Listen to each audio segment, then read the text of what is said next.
Hey folks, Sylvius here. You'll notice that well, I'm obviously playing Recettear, the United Shop's Tale. You'll notice that there's not a New Game Plus option there anymore. You'll also notice that when I hit load, there's not other saves there. You'll also notice that after I load, there's different items that I left here, and I have a different amount of money.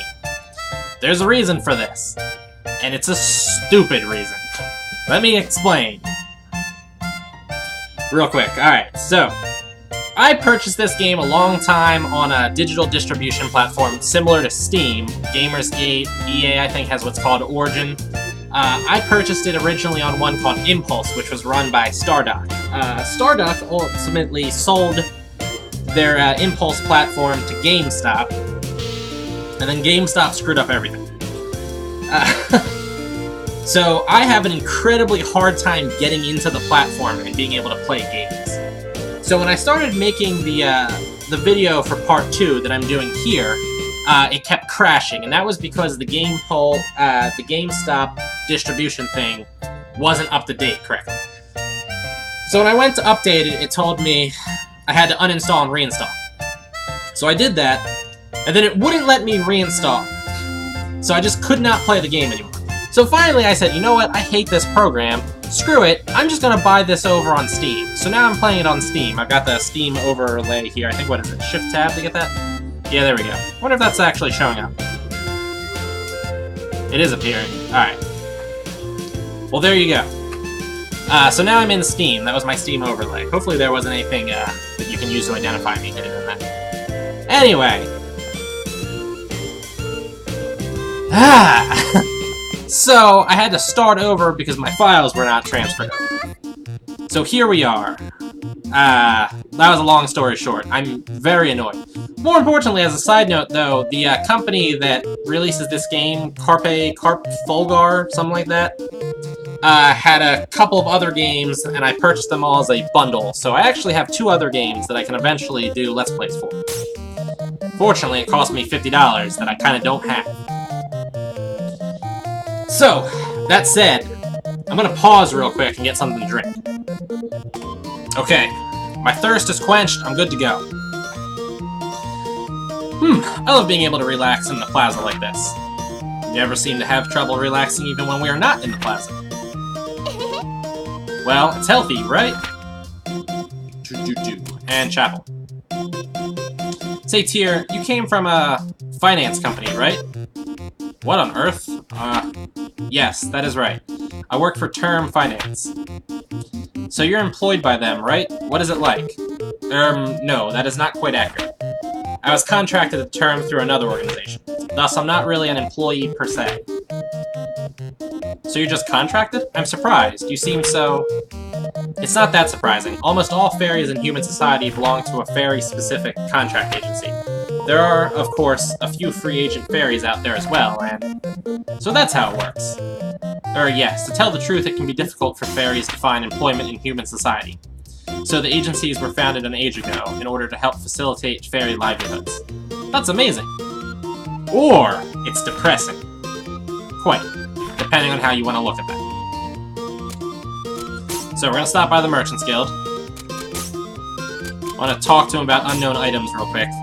Now, if you go dungeon diving, you'll find a lot of stuff which you won't be able to identify at first. In particular, I'll bet my hat that you'll find a lot of what's commonly called mystery ingredients by the adventurers. At first, you'll probably be tearing your hair out over all this junk you keep finding in those places. But as your merchant level goes up, you'll be able to sort out the stuff you find and pick the best materials and whatnot from the lot. Oh, if you manage to get out of those death traps safely, you'll have time to identify everything safely. That means you won't know what you're carrying until you leave, though. Alright. Now I want to buy a nice sword for Louis. And I probably don't have a lot of money to buy anything else for Louis. Nope, alright. A little disappointing. I had more money and I think better items on my first playthrough. Now I'm gonna save here. That's not save. Save here. Whoops. That's not what I meant to do. Looks like nobody's here. That's what she says when there's nothing going on, by the way. Alright. You'll see. Louis. Price. Free. Worn sword, leather armor, wooden shield, old muffler. Louis, brave but poor adventurer, balanced and easy to control, uses swords, shields, and armor. Now I'm going to have Louis take this nice longsword here. You'll see that I have 20 slots here. That means when I go into the dungeon, I can only come out with 20 things. Got it? Pretty simple. Now the trick here is, when I give Louis that longsword, it's only a loan. He has to give it back to me at the end of the dungeon experience. So that means I need to hold on to his worn sword down there. So that's going to take up one of my limited spots. It's kind of worth it though, you know, because he gets the better sword. Alright, so this is the dungeon. Just so, welcome to the jungle, as they say. You know, aren't we just going to hold Louis back here? I mean, I'm not a monster slayer. I'm scared. The two of us are perfectly safe. There is a protective field around the two of us. To the monsters, we may as well be invisible. Really? That's amazing. So Louis is perfectly safe too, then? Not quite. Oh, why not? While in the field, we do not need to worry about monsters, but this is accomplished by making us virtually intangible to everything inside this place. We can directly manipulate nothing. Wait, so we can't collect things? Why are we here then? That's why our adventurer remains outside the field. Oh, I see. He'll pick stuff up for us. Should our adventurer be injured, we can place him in the field and retreat. Since we must carry him back, however, we can take very little else with us. 1 item at most. That means, if I fill up my bag with 20 items, but Louis gets killed, we need to retreat with Louis, and I can only take 1 of those 20 items. Also, we give Louis back his worn sword at that point, and the one I lent him goes into that pile of things. So if I gave Louis a full set of equipment, armor, helmet, shield, sword, and an accessory of some form, and he dies, I can only take 1 of those items back, or 1 of the pieces of loot. And that's why you want to save before you go into the dungeon, just in case. So even if we run into trouble, we don't lose everything? But wait, I thought you said we can't? Yes, I will elaborate further if need be later. Naturally, if we get out safely, we can bring as much as our bags will allow us to carry. Cool. Wait, as much as our bags will allow? Well, our bags are not bottomless. If we run out of space, it will be up to us to decide what to keep or discard. So the adventurer focuses on adventure, while we keep track of what loot he should keep. I guess that makes sense. KO day! Let's get to it. Alright. So Louis has now equipped the sword, now that I hit that. Now. Alright, top right, you see the HP and the level of the monster that I've encountered. Further, from that little bit of combat, you saw that you deal bonus damage if you attack an enemy from the side, or if you attack the enemy from behind. You can also kind of see Louis' attack arm. That chain stuff is how many of the same type of enemy you've killed in a row. It specifically is, you know, refers to the type. So green slimes are different from blue slimes, who are different from red slimes, and so on. That is a staircase down, but I want to explore the rest of this way. The higher the chain, the more little gemstones, which are crystallized EXP, pop out of the monster. So you get more EXP. Further, at the bottom there, you'll see, well, let's go bottom right first. Bottom right is the mini-map that fills up as you walk. The X is a treasure chest. The teal spot is the stairs down. And also, we're at the Hall of Trials, first floor. Bottom left is my HP. It's the green one. Bottom one is the SP. The thing in between those is my special attack, which I'll showcase real quick. Okay, that was not a great showcase because I showcased it off into a wall. Let's try it again. There we go. And then the little red circle thing around the portrait of Louis is his EXP. And we also have his level down there. When you level, your HP, your maximum HP and SP can go up, and it also refills. So it's always kind of a good idea to consider using your all of your SP before leveling up. Also, because I'm getting this really solid chain 10, I'm leveling up pretty quickly. The monsters will slowly respawn on a world, or on an area, so you can kind of grind if that floats your boat. Although they won't all respawn, and I think going down the floor, yeah, resets your chain. And the thing that just summoned all the blue guys, that was a trick. You can see you can hit multiple enemies.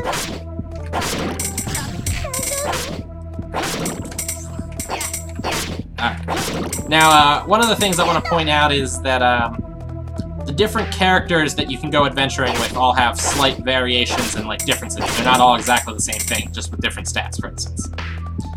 Louis here can wear heavy armor. Not all characters can wear heavy armor. Louis, however, can't wear, like, you know, a mage's robe, for instance.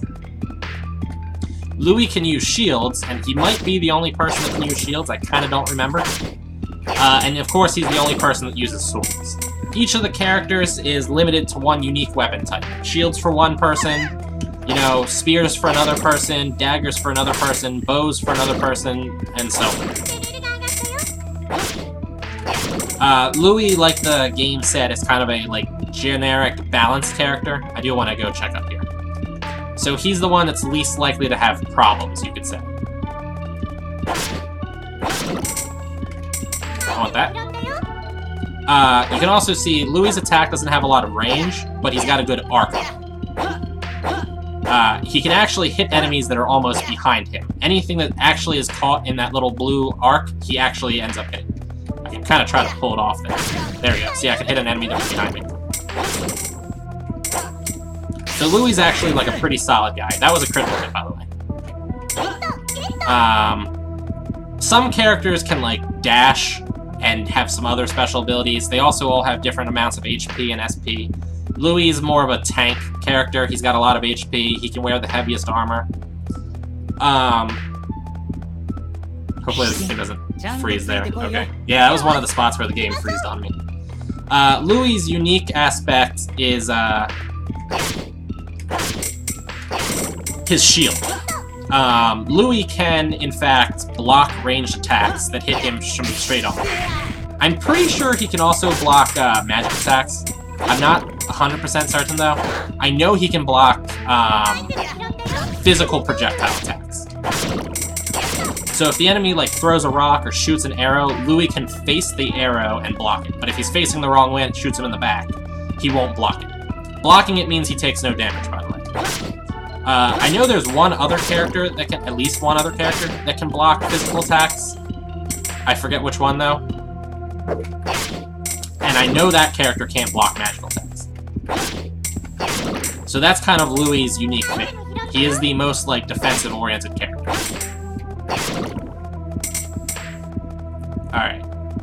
Hopefully the game doesn't crash going down this set of stairs. If it does, I'm gonna be sad. Please don't crash, please don't crash. Oh, yeah, it didn't crash. Okay. Yeah, I've done this, this part of this video 3 times now, and it's kind of killing me. That's a trap, by the way. You can dodge those if you're better at it than I was currently. Shield. Yeah. Now, those things are dangerous. And the reason why they're dangerous is because they just go straight through you. The other monsters, when they hit you, they knock you back and you go flying. Those guys just go right through you and then end up behind you. And you can see what would happen if there's, like, you know, 5 of them chasing you at once. Common shield. I could potentially give that to Louis right now. Ah! That's a ranged attack. See, he blocks. Okay, see, he didn't block that one because he was currently in the process of swinging his sword, just for the record. There we go. So that was a little showcase of Louis' ability to block attacks with his shield. I'm glad that I ran into a ranged enemy, so I can kind of showcase that. You can also see that the enemies are leveling up. They're now level 4. And since they have higher HP, and they also have, like, higher stats, since I did not upgrade my weapon at any point, you'll note that I'm having a harder time killing everything. You'll also note that this area of the floor got larger. Wow, I'm not doing so hot with that. I'm taking tons of damage from falling rocks. Luckily, I'm gonna level up soon. Can't carry any more items. That button. So let's see, what can I throw on the floor? You'll see that some of the... First of all, these items don't sell all that well to, like, people that come into your shop. So they're not the best to have. You'll also see that this one's got a +1 next to it. There is a concept of, like, fusing items together to make other weapons. So let's say you fuse and make a sword. If the sword ends up +1, instead of it being, you know... what button do I hit? That button. You know, if this was a worn sword +1, it would be attack +8 instead of... I'm sorry, attack +9 instead of 8. So, in general, ones with pluses are better than ones without pluses. So we're going to throw this on the floor. And it does, in fact, actually go on the floor. So if I regret my decision, I can pick it back up and, you know, keep... Ah! Ah, you're dead now.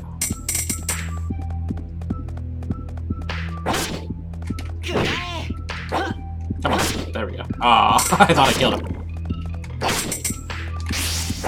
Critical hit. No level up? At least not yet. There we go. Now I level up. Yeah. Now I want to know what the mystery item is, so we're going to pick up the mystery item, and in turn I'm going to throw another slime fluid on the floor.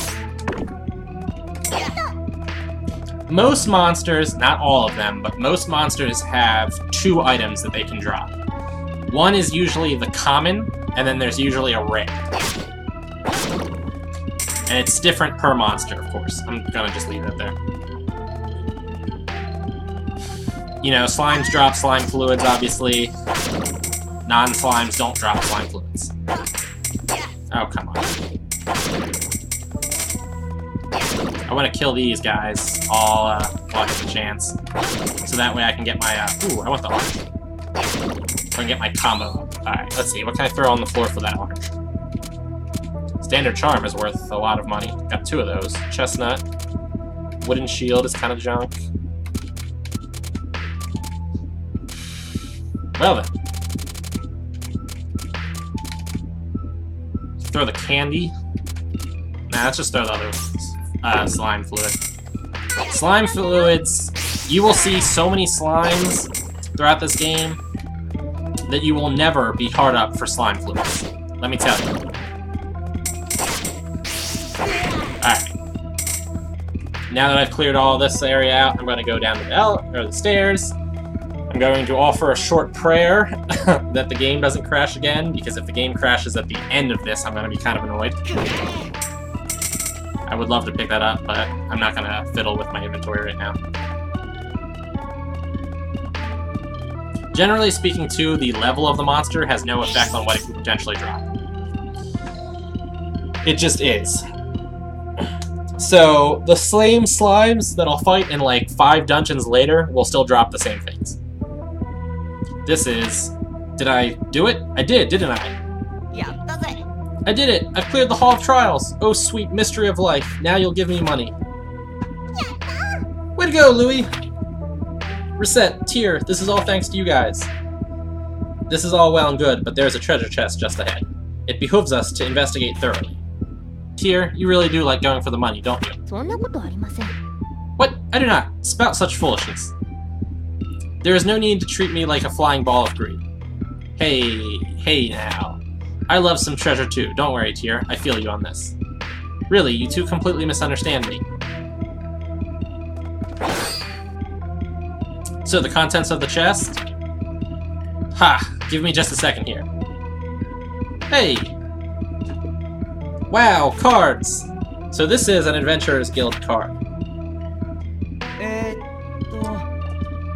Here, Recette. Take one, like we promised. Huh? Oh, yeah, okay.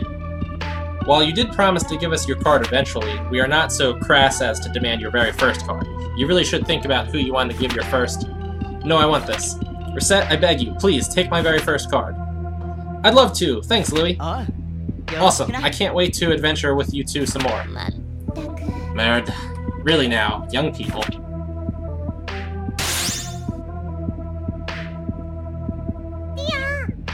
Hey, Tear, what's this thing that just showed up? Ah, yes, that. That is commonly referred to as a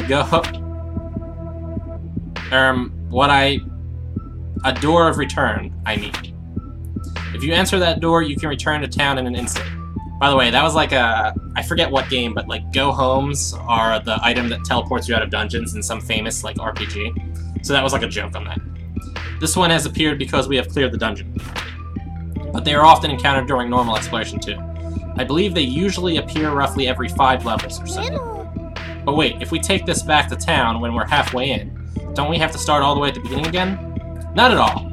You can always head back to the floor that had a door on it. In fact, if you do not use a door, you do have to restart. So if we find a door, we should always use it? Almost always. If we need to rest or unload, then we should use the door. Remember though, returning home takes time. Furthermore, leaving ends our current contract with our companion, and we would have to rehire him or choose a new one. If there is something specific in a dungeon that you desire, you can simply ignore the doors and press onward. Alrighty then, I think we have to go home now though.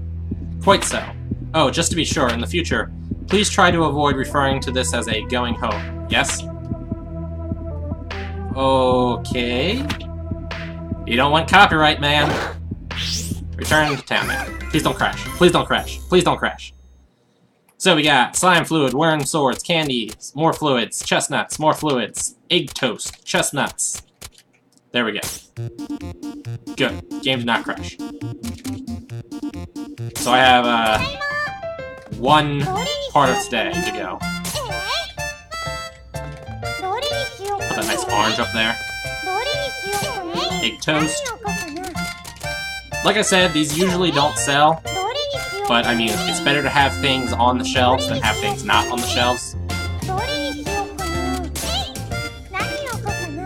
You know, for the obvious reasons. Alright. Let's roll! Actually, I want to save. Just in case.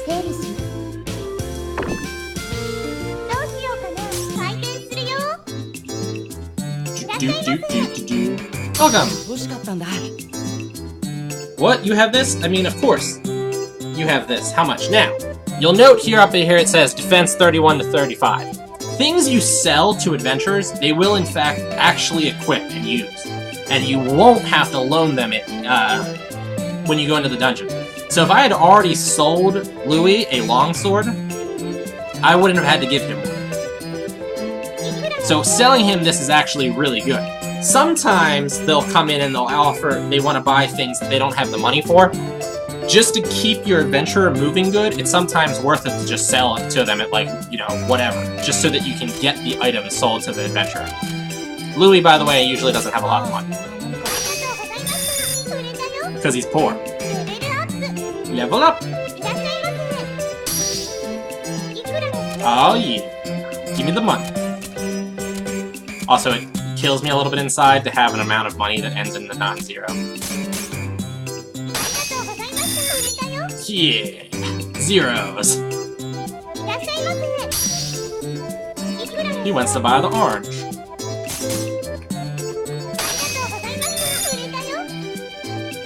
By the way, people will not come up to you twice, so if only 3 people came into the store, I could only possibly have sold 3 items. Alright, day 4.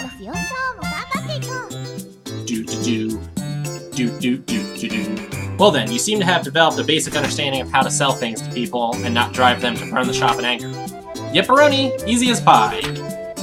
Being a truly great store owner involves more than selling things, however. There are times where people want to sell things to you. Did I already do this? I guess I did. Well, like I said, I had to restart, so... I'm gonna skip this, though, because... Oh, no. So why should I worry about buying stuff from customers? There's one major difference between a guild or a market purchase. A purchase from an individual, individuals do not have set prices. In other words, you know what, I am gonna skip this. She just explains how you would buy stuff from the players. I was almost positive that I had only gone to day 3, but I apparently went past that. Alright. Now we want to put more things on these nice window spots here. Candy. We'll open up the store. By the way, the morning and the evening are the times where the least amount of people come in the store. It's points 2 and 3 on the clock that do best.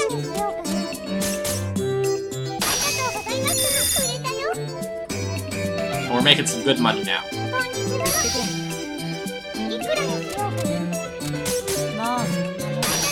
Poor Louis. So poor. The merchant level's getting up there nice. He wants to buy Rusty Dagger. By the way, you always want to make sure that what they're doing is offering to buy and not offering to sell. Because sometimes I've accidentally purchased items from the NPCs at, like, you know, 115%. Which is not what I meant to do. By the way, the guild leader here usually sells pretty high, or he will offer to buy things at a pretty high rate. Because he's basically coming in to just help you out, since he knows you're a new storekeeper. Alright. Let's go buy some more stuff, shall we? By the way, it's a Sunday. You can see there, Sunday. That means the guild is closed, so you can't go in on Sundays. Let's see what's going on at the chapel. Guys, yo! Hey there, Louie! You were actually in the chapel. I'm struck dumb. Well, even I gotta be a little faithful every now and then. As I said, struck dumb. I'm surprised too. Yeah, I was praying for heaven to provide me with lunch. Somehow, I feel as though that is not the main purpose of a chapel. Huh? You think so? Poor Louie. Poor Louie. Yes! No. Huh? That's Louie. What in the name of heavens is he searching for over there? Hey, let's go ask. Why do I get the feeling that I would much rather not get involved? Louie, hello. Oh, Recettear, what's up? What are you doing wandering around here? Oh, well, I got hungry, so I decided to take a look and see if I could find some edible grasses or herbs or something. Why does this not surprise me in the slightest? But, I'm not sure which of these are edible, you see. Louie, if you eat that, you'll blow up your stomach. You can eat those, but they taste best if you clean them. Now, the plants with the soft leaves at the east end of the plaza, those taste the best. You should try them. How is it that you know so much about edible plants? Especially ones located here, of all places? Thanks a ton, Recette. I owe you again. No problem. Remember to wash what you find. Why do I feel as though this is the least of his concerns? It happens, people.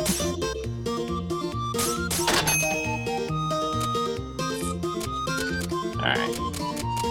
Generally speaking, because you're earning a percentage of, like, the profits, it's best to try to sell more expensive items than a large amount of cheap items.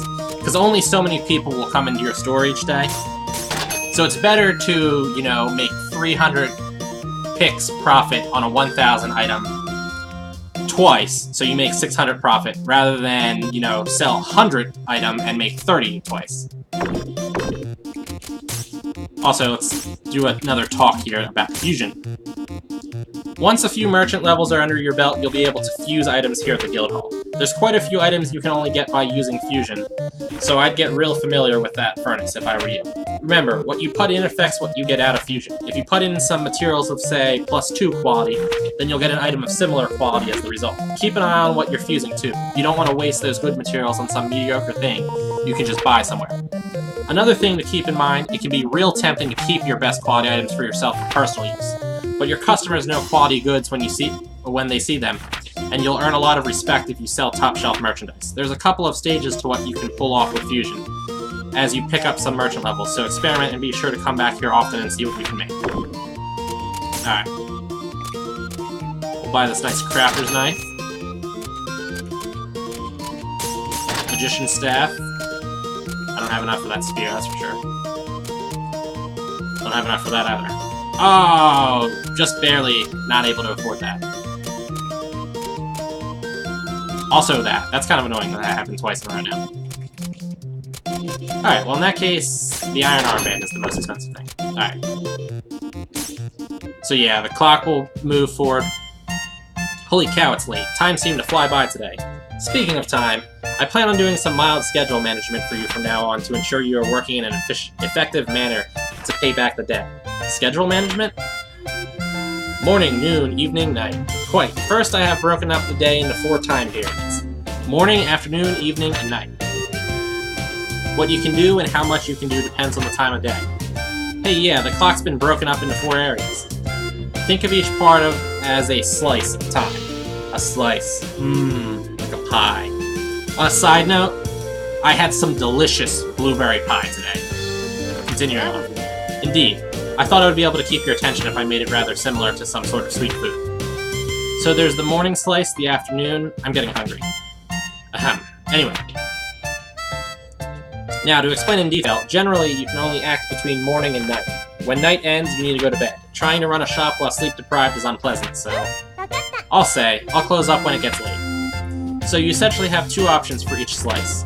You can open the store for a time, or you can go about town on business. You cannot do both at once, so decide in advance what you need to do. To be clear, opening the shop will consume a slice, and returning to the store after going out, regardless of what you actually do, will also consume a slice. What if I go to, like, the plaza and then the chapel?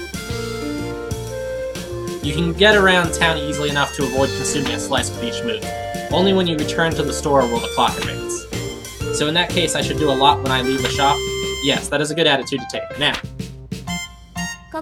there is another vital element, leaving town altogether. Visiting a dungeon will consume 2 slices, no matter what. It will? It takes that long? So if I go in the morning, I'll get back in the evening? That is precisely how it works. Thus, you can only leave for a dungeon at an early point in the day. If it's night, or you have done something else that evening, you cannot go. Because if I did go, I'd get back real late, right? Exactly.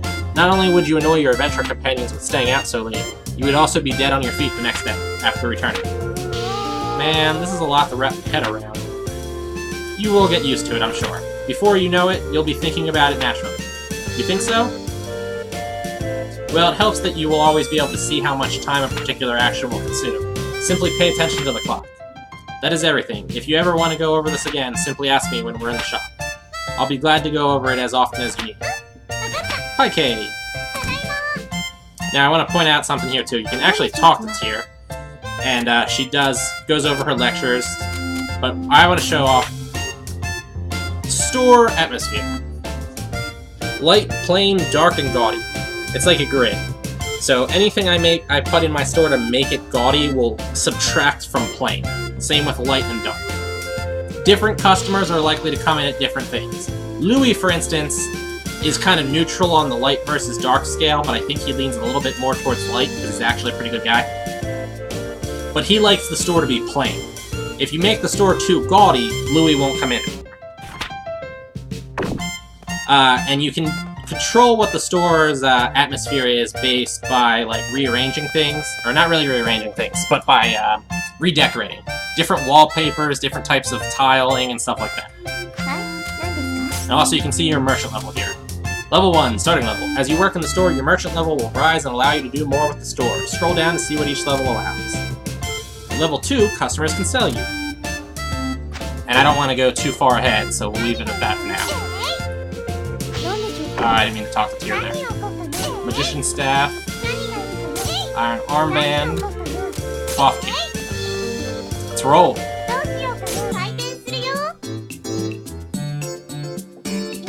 Now keep in mind, I need 10,000 picks. And I currently have 95, and I need that 10,000 by the end of day 8.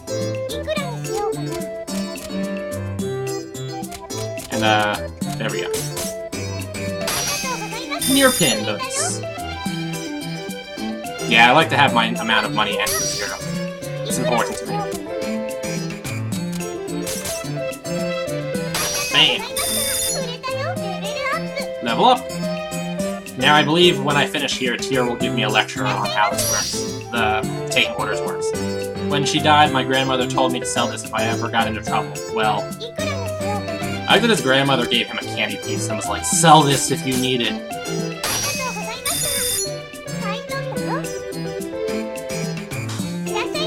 It's Louis! He really wants a worn sword. Poor Louis.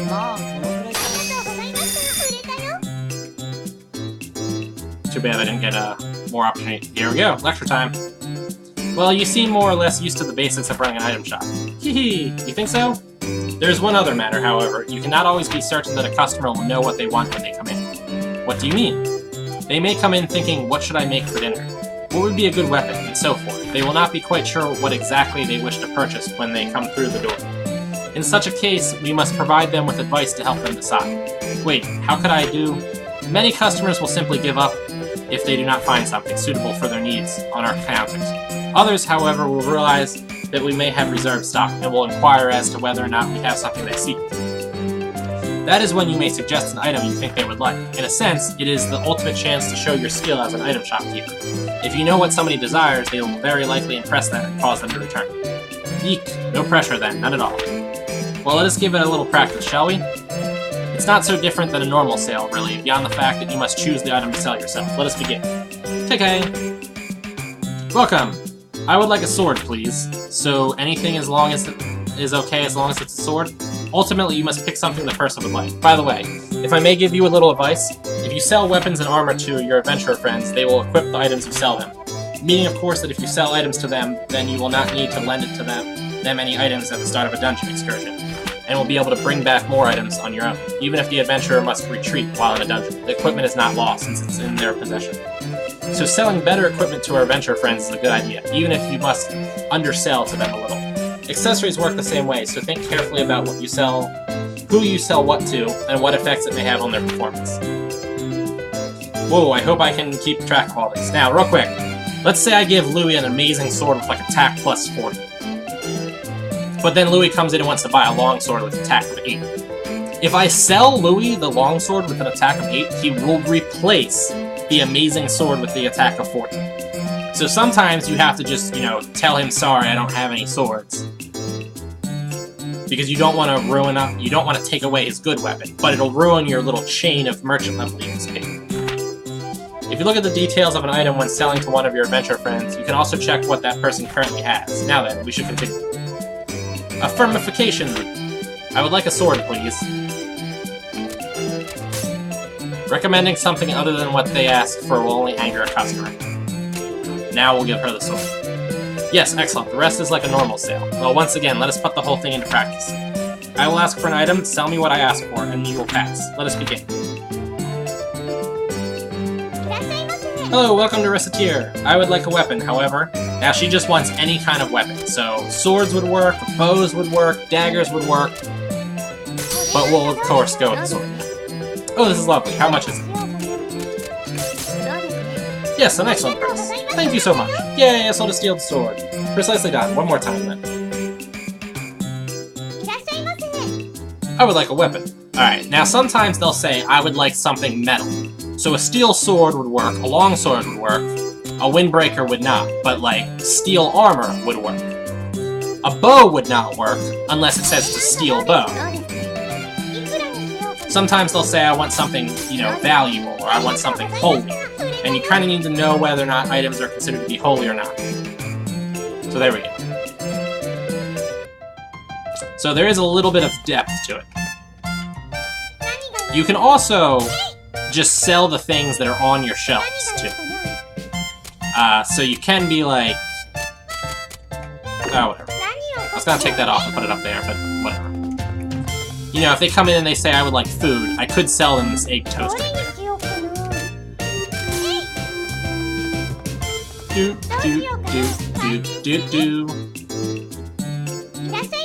Welcome, can I help you with anything? I'm present shopping, I could really use a weapon. Now, one of the things I should also mention here about this is, like I said, I think in the first video, the people have a, maximum purse based off of their shopping level. The more times you sell to a person successfully, and the more times you get that near pin bonus, or you get the perfect just pin, the higher their shopping level goes. So right now, let's just say hypothetically his maximum is 2,000.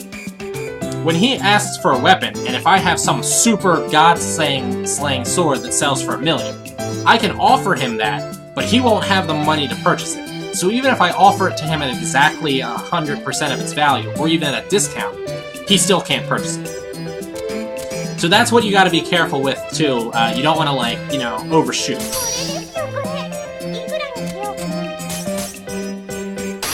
And you'll know when you overshoot because, you'll offer a reasonable price, but they'll reject the reasonable price. Never thought you'd find one of those here. Your pin. So yeah, that's the reasons why you actually want to aim for those near pin bonuses and stuff like that, even though you're not getting as much money as you possibly could. Alright, and now this longsword is my last level.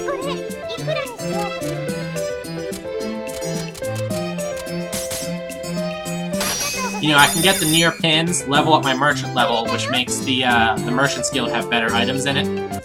Level up how much money the people have, and then I can sell more expensive items sooner to people who have more money to buy those items.